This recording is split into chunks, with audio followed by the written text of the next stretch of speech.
Quesaco sur le canapé Asso, un album de Suzanne Galéa et Floriane Ricard, aux éditions Rue de l'Échiquier Jeunesse, Zarbi, enfant zèbre.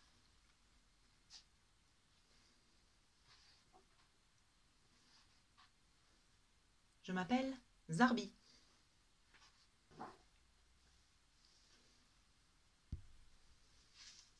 Dans ma tête, il se passe ça. Est-ce que les tyrannosaures, ça mange des bananes? Pourquoi la neige fait froid?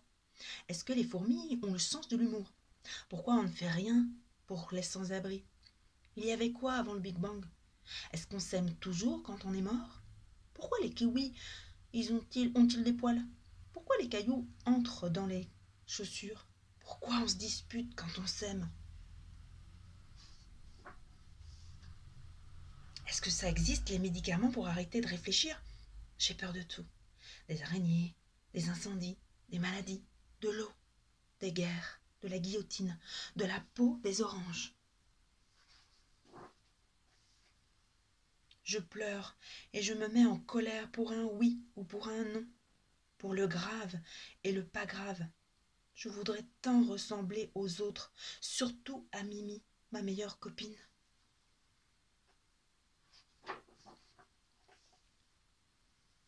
Avant, je jouais avec les autres à la récré.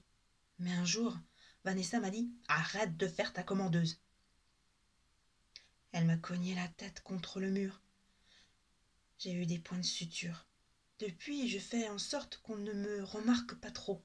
De toute façon, quand on joue à la balle aux prisonniers, j'ai peur de tomber, de faire mal à quelqu'un, ou que Mimi se fasse renverser par une voiture en allant chercher le ballon.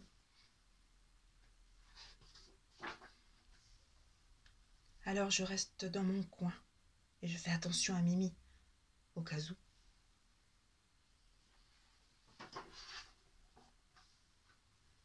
Parfois le monde me rend tellement triste que pendant des heures, je ne bouge pas.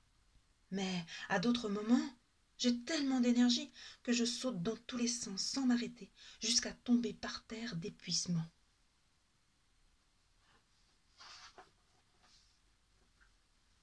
On dit de moi que je suis excessive, que j'exagère tout. Parfois de l'extérieur, c'est très impressionnant. De l'intérieur aussi. Beaucoup de choses simples pour les autres sont très compliquées pour moi, comme faire son cartable ou aller dormir chez une copine.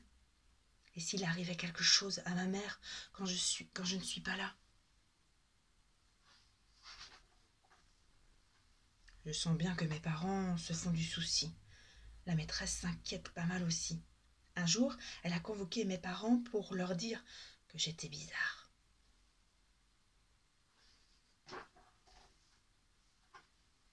Pour vérifier, mes parents m'ont emmené voir une dame avec des lunettes. Elle m'a posé plein de questions. Comme elle aussi avait l'air inquiète, j'ai essayé de la rassurer. La deuxième fois, elle m'a gardé des heures dans son bureau.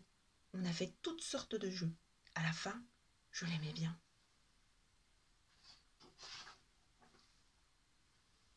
À mes parents et moi, elle a expliqué plein de trucs. Un cerveau, c'est comme une galaxie. Dans la plupart des galaxies, ça marche comme ça. Mais chez moi, ça marche comme ça. Dans ma galaxie à moi, ça va dans tous les sens, sans s'arrêter. Dame Lunette m'a dit que c'était normal que je me sente bizarre, parce qu'en fait, je le suis, à cause du fonctionnement de ma galaxie. C'est compliqué de gérer en même temps les émotions, les sensations, les idées. C'est pour ça que je suis un peu trop sensible, et quand on est trop sensible, en plus, on est susceptible.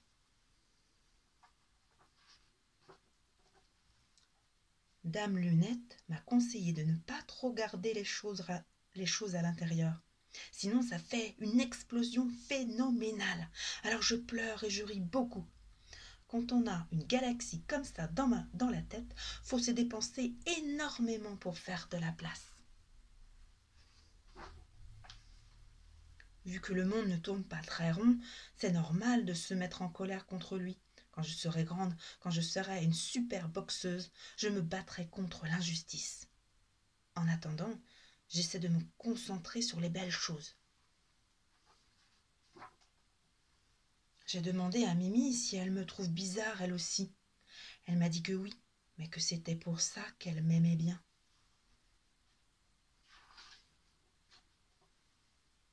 Maintenant, je sais que les tyrannosaures ne mangent pas de bananes. Peut-être qu'il y a eu un tyrannosaure une fois, un tyrannosaure différent des autres, un peu bizarre, qui aimait bien les bananes.